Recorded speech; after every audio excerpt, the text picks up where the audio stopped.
Hello hi everyone, welcome back my channel. Student BA third semester का हम syllabus देख रहे हैं, जिसमें पिछले वीडियो में हमने आहार योजना के विषय में बताया, आहार योजना के उद्देश्य को बताया। आज हम आहार योजना के सिद्धांत को पढ़ेंगे।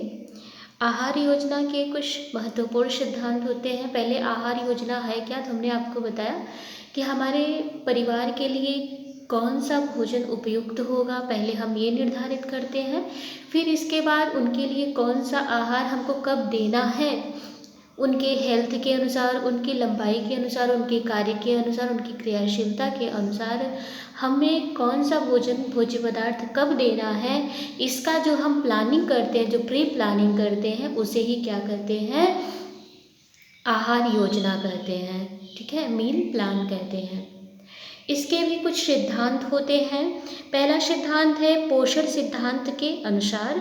इसका तात्पर्य यह है कि परिवार के सदस्यों को जब भी हम पोषण प्रदान करेंगे तो पौष्टिकता के भी अपने कुछ सिद्धांत होते हैं, उसके अनुकूल ही हमें पौष्टिक तत्व को या भोजन को प्लानिंग करनी है। परिवार में जितने भी सदस्य होते हैं उनके लिंग, आयु, शारीरिक स्थिति तथा श्रम के अनुसार उनके पौष्टिक तत्व आवश्यक होते हैं। गृहिणी को आहार आयोजन करते समय उनके पौष्टिक मूल्य को ध्यान में रखते हुए, पौष्टिकता को ध्यान में रखते हुए भोजन को नियोजित करना होता है। जैसे परिवार में यदि किशोरावस्था के व्यक्ति हैं तो उनके लिए अगर आप भोजन प्लानिंग कर रहे हो तो उनके लिए आप भरवा पराठा बना सकते हैं, जिससे कि उनको फैट भी पर्याप्त मात्रा मिल जाएगा और प्रोटीन भी मिल जाएगा और स्वादिष्ट भी होगा, उनकी पसंद का भी होगा। इसी तरह से छोटा बच्चा घर पे है तो उसे दूध की जगह पे दही भी दे सकते हैं, जिससे कि क्या होगा, आसानी से उसको वो पचा सकता है। इसके साथ ही शिशु है तो शिशुओं को तो सर्वाधिक जो है दूध ही चाहिए होता है। ठीक है, तो इस तरह से हर अवस्था विशेष में पौष्टिक तत्वों की जो मांग होती है वो बढ़ जाती है, घट जाती है, तो उसके अनुकूल ही, पौष्टिक तत्व के अनुकूल ही भोजन को तैयार करना, ये आहार योजना का पहला प्रिंसिपल है, पहला सिद्धांत है। एक बार फिर से समझिएगा, आहार योजना का पहला सिद्धांत होता है घर के सदस्यों की शारीरिक मांग के अनुसार उनके पौष्टिकता की पूर्ति करना ही पहला प्रिंसिपल है। दूसरा सिद्धांत आता है आहार समय, मील टाइम। जो परिवार के सदस्य होते हैं उनके लिए जब हम आहार नियोजन या आहार प्लानिंग करते हैं तो उसमें समय का भी महत्वपूर्ण स्थान होता है। साधारणतया एक दिन में 3 से 4 बार आहार की योजना की जाती है, लेकिन यदि व्यक्ति विशेष या परिवार के सदस्य की जैसी भी आवश्यकता हो, उनकी आदत को देखते हुए उनके दिन भर के आहार को प्लानिंग की जाती है। प्रायः 3 से 4 घंटे के अंतराल पे परिवार के सदस्यों को भोजन देना चाहिए। ठीक है, तो जैसे उनकी दिनचर्या हो उसी के अनुकूल उनको नियमित समय पे खाना, देखिए हमेशा नियमित समय पे मिलना चाहिए परिवार के सदस्यों को। तो नियमित समय पे, निश्चित अंतराल पे उनके शारीरिक मांग के अनुसार भोजन मिलना चाहिए। ठीक है, तो ये भी सेकंड प्रिंसिपल है हमारा कि आहार का समय निर्धारित होना चाहिए। थर्ड है परिवार के अनुकूल आहार। परिवार के देखिए सदस्यों की अपनी कुछ रुचियां होती हैं, अपनी कुछ अभिन्न आवश्यकताएं होती हैं, तो उनके रुचि के, उनकी आवश्यकता के अनुकूल ही हमें भोजन प्लानिंग करना है। हमें जब भी भोजन प्लानिंग करना है तो ये ध्यान में पहले रखना है कि परिवार के सदस्य के जो शारीरिक मांग है उसके अनुकूल होना चाहिए, क्योंकि परिवार में भिन्न भिन्न एज के लोग होते हैं तो उनकी शारीरिक मांग भी भिन्न भिन्न होती है, क्योंकि उनकी क्रियाशीलता अलग होती है। हमने आपको बताया ना कि भोजन जो है, प्रत्येक व्यक्ति का भोजन का जो मांग है, जो न्यूट्रिशन का मांग होता है, एक समान नहीं होता है, क्योंकि घर में हर एज के व्यक्ति होते हैं, हर लिंग के, जैसे महिला भी है, पुरुष भी है, बाल्यावस्था, शैशवावस्था, किशोरावस्था, प्रौढ़ावस्था, गर्भवती महिला होती है, धात्री महिला होती है ना, तो हर अवस्था के लोग होते हैं, हर विशेष अवस्था के लोग होते हैं, तो उनकी मांग के अनुसार ही हमको न्यूट्रिएंट्स को उनको देना होता है। तो परिवार के अनुकूल आहार हमको देना है। इसके साथ ही रुचि का ध्यान रखना है।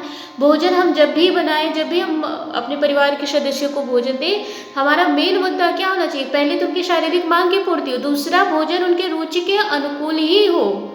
ये चीज़ हमको ध्यान में रखना है। भोजन में भिन्नता लाएं जिससे कि उनको क्या इंटरेस्ट बढ़े खाना खाने में, क्योंकि कहा भी जाता है ना कि भोजन को पहले आंखों से खाया जाता है, फिर मुंह से खाया जाता है। जब आपकी रुचि का खाना होगा और देखने में वह खूबसूरत होगा, अच्छा लगेगा, तो आपकी भूख भी बढ़ेगी और खाने की आपकी इच्छा भी होगी। ठीक है। इसके बाद आहार में नवीनता लाना। नवीनता का मतलब नयापन लाना। तो प्रायः देखिए क्या होता है कि हम एक ही भोजन अगर हमको करना रहता है तो हम ऊब जाते हैं खा खा करके, है ना। तो भोजन में भिन्नता भी लाना आहार नियोजन का एक सिद्धांत होता है कि भोजन में विविधता ला करके परिवार के सदस्यों को भोजन के प्रति हम रुचि बढ़ा सकते हैं। जैसे आपको अगर प्रतिदिन केवल रोटी सब्जी ही खाना रहे तो क्या आप खाओगे? चलो रोटी सब्जी छोड़ दो, अगर एक ही सब्जी सपोज दैट आपको गोभी की सब्जी बनी, अब गोभी की सब्जी सुबह शाम खाते रहो, क्या आप खाओगे? नहीं, खाने के प्रति आपकी रुचि हट जाएगी, गोभी के प्रति तो बिल्कुल हट जाएगी ना। इसी तरह से कोई भी सब्जी हो, प्रॉपर कोई भी हो, हमारा सेंस बस इतना है आपको समझाना कि अगर हम एक ही भोजन प्रतिदिन करते हैं तो उसके प्रति हमारी रुचि खत्म हो जाती है और भोजन के प्रति भी हमारी रुचि खत्म हो जाती है और परिवार का कोई सदस्य भोजन नहीं खाता है फिर। तो इसलिए हमारा सिद्धांत क्या है आहार योजना का कि भोजन में विभिन्नता लाना, नवीनता लाना, जिससे कि परिवार के सदस्य रुचिपूर्ण तरीके से भोजन को ग्रहण करें और उनकी शारीरिक मांग की, उनकी आवश्यकता की पूर्ति हो। नेक्स्ट है तृप्तिदायक। तृप्तिदायक का मतलब होता है कि आहार ऐसा होना चाहिए जिससे कि परिवार के सदस्य खा करके मानसिक संतुष्टि प्राप्त करें। हमने जब आपको भोजन का कार्य पढ़ाया, पिछले वीडियो में देखिएगा, पिछले सेमेस्टर में हमने आपको पढ़ाया है, तो भोजन के कार्य में जो हमने पढ़ाया था तो बताया था भोजन के शारीरिक कार्य होते हैं, मानसिक कार्य होते हैं और मनोवैज्ञानिक कार्य होते हैं, है ना। तो शारीरिक कार्य मतलब शरीर की आवश्यकताओं की पूर्ति, मानसिक कार्य मतलब क्या होता है? भोजन खाने के बाद जब हमको संतुष्टि मिलती है तो वो क्या होता है कि उससे हम और रुचिपूर्ण तरीके से खाना खाते हैं और फिर हमारा हेल्थ अच्छा रहता है। तो भोजन ऐसा होना चाहिए जिससे कि परिवार के सदस्यों की भूख भी शांत हो और मानसिक संतुष्टि भी मिले, ऐसा होना चाहिए। ऐसा हम तभी कर सकते हैं जब हम प्री प्लानिंग करेंगे भोजन की। और नेक्स्ट है समय, शक्ति एवं धन की बचत हो। यह भी आहार योजन का सिद्धांत है कि आहार नियोजन करते समय हमें अपना धन भी बचत करना है, समय भी बचत करना है और शक्ति की भी बचत करनी। जैसे आप आहार आयोजन कर लिए एक दिन का, अगर डेली बेस पे करते हो, अगर एक दिन का कर लिए तो आप एक दिन का पूरा सामान एक ही बार में लेके आओगे तो आपका समय बच जाएगा, शक्ति बच जाएगी। और जब आप सामान इकट्ठा लेते हो तो आपका धन भी कुछ बचता है। अगर आप 1 मंथ प्री प्लानिंग करते हो कि हमारे 1 मंथ में इतना गेहूं लग जाएगा, इतना चावल, इतना दाल, इतना तेल लग जाएगा, करते ना प्री प्लानिंग करके आप क्या करते हैं 1 महीने का राशन इकट्ठा उठा लेते हैं।